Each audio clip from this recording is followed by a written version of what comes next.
Isabelle Drouin, bonjour. Bonjour. Nous nous croisons aujourd'hui sur scène au Théâtre des Feuillants, la veille de la représentation des Mousquetaires au Couvent qui a lieu à 20h30 demain soir. Demain soir, c'est exact. J'aimerais que vous nous disiez quelques impressions sur cette programmation. Alors, de bonnes impressions, un très bon accueil du Théâtre des Feuillants et puis un très bon accueil public pour le moment où les gens réservent avec plaisir et sont contents de ce type de prestation qui n'est pas présenté souvent à Dijon. Un très bon accueil, pour l'instant que des points positifs. Une bonne préparation et un très bon accueil du public. On a eu souvent l'occasion de vous croiser en région, en périphérie de Dijon, dans des concerts ou des représentations en totalité, on va dire. Qu'est-ce qui vous a amené à faire cette programmation au Théâtre des Feuillants spécialement ? L'envie déjà de faire un spectacle dans notre ville, puisqu'on est une association basée à Dijon. Donc on aime tourner, c'est dans nos statuts, nos objectifs, dans toute la région, pour apporter des spectacles différents, accessibles à tous, à toutes les bourses, et aussi avec un mélange de genres, opéra, opérette, opéra comique. Et en même temps, c'était un moyen cette année, avec évidemment la possibilité d'avoir le théâtre accordé par la municipalité, de présenter un spectacle complet qui est un très bon travail pour la troupe. Donc un travail de troupe comme il ne se fait plus beaucoup, voire plus du tout en France. Donc un très bon travail de groupe, de troupe pour des chœurs et pour des apprentis futurs professionnels et des professionnels qui sont dans la troupe, ainsi que d'autres qui nous ont rejoints pour étoffer ce beau plateau qui nous attend demain soir. La troupe lyrique de Côte d'Or, c'est ça?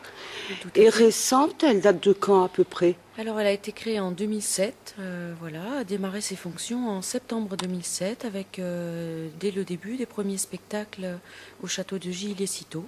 Voilà, oui. Donc c'est une troupe, une association que j'ai fondée, que je dirige maintenant depuis 4 ans. Très bien. Vous m'avez dit qu'il s'agissait d'un centre de formation d'un côté, qu'il y avait des professionnels de l'autre. En fait, ça, c'est l'essentialité de votre projet. Il y a aussi les costumes, les décors. Comment vous organisez par rapport à tout ce côté technique? Tout est fait en interne. Je trouve que c'est le meilleur moyen que les gens se prennent en charge, prennent des initiatives et puis soient au courant de ce qui se passe derrière le rideau, pas uniquement d'avoir une maquilleuse, une habilleuse et des paillettes. Moi j'aime que les artistes sentent la valeur quand même de ce qu'ils ont entre les mains, donc ça me paraît important qui porte les décors, qui s'occupe des costumes. Donc les costumes sont faits par une couturière qui nous suit dans la troupe depuis 4 ans maintenant, également par quelques éléments aussi de la troupe qui ont des dons de couture qui profitent à ce moment-là de mettre à disposition. Et ça me paraît important qu'il n'y ait pas juste cet attrait des lumières, d'un beau lieu et d'un bel ouvrage, mais aussi derrière, apporter quelques tonneaux et quelques étals. Ça n'a jamais fait de mal à personne, mais peu d'artistes le font. Généralement, on a des aides pour faire ça. On fait aussi la publicité. Oui. On s'occupe de faire la publicité directement, donc le tractage, affichage, et puis en interne, tout est géré aussi pour qu'il y ait une publicité sur le net, avec là aussi une personne de la troupe qui est dévolue à ce poste pour s'occuper des photos, faire des reportages photos et faire des reportages vidéo, ainsi que ponctuellement un photographe aussi qui vient apporter un œil extérieur et nous apporte une autre vision du spectacle. Donc c'était aussi très intéressant et très flatteur pour nous aussi. Vous participez vous aussi à l'artistique dans cette production. Bien sûr. Vous avez plusieurs casquettes, donc celle de directrice de troupe, de gestionnaire, avec toute la logistique qui s'impose, et la responsabilité artistique. Ça se passe comment ? Ça se passe très bien. Pour le moment, ça se passe bien. Je vais toucher du bois ensuite. Pour le moment, ça se passe bien. Je suis née dans ce milieu, donc pour moi, c'est assez naturel, même s'il y a beaucoup de pression et puis de gestion de plein de points, du simple planning, de répétition, à l'organisation de venues d'artistes, de pianistes, Oui. de planning de théâtre, d'organisation d'achat de décors, et en même temps, oui, la préparation quand même d'un rôle.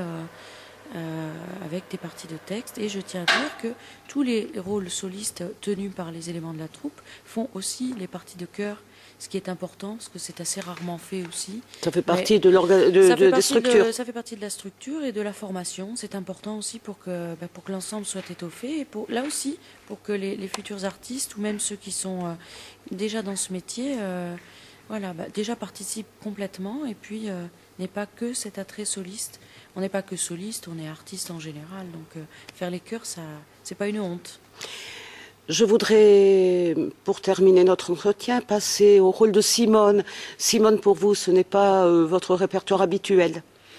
Non, c'est pas mon répertoire habituel. C'est un rôle que je peux tenir et qui me fait très plaisir. J'aime beaucoup ce côté dynamique et très très pétillant.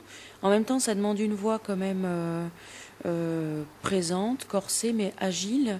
Mon répertoire va plutôt vers les Verdi, les Puccini, mais j'ai beaucoup de plaisir à faire ce rôle. Je considère que tant que je suis capable de le faire, c'est que ma voix est quand même toujours assez agile et bien gérée à peu près pour pouvoir le faire, parce que c'est pas évident pour mon format vocal. Mais je me régale à le faire. C'est un rôle de comédie. Je considère que c'est le meilleur apprentissage pour apprendre à se bouger sur scène et à interpréter. Donc beaucoup de plaisir pour moi. Je vous remercie. On vous souhaite bonne continuation dans les dernières heures avant la représentation. Merci. Et à l'occasion de se retrouver peut-être demain soir, après la représentation, cette fois-là, à proximité du public. Avec plaisir. Au revoir. Au revoir.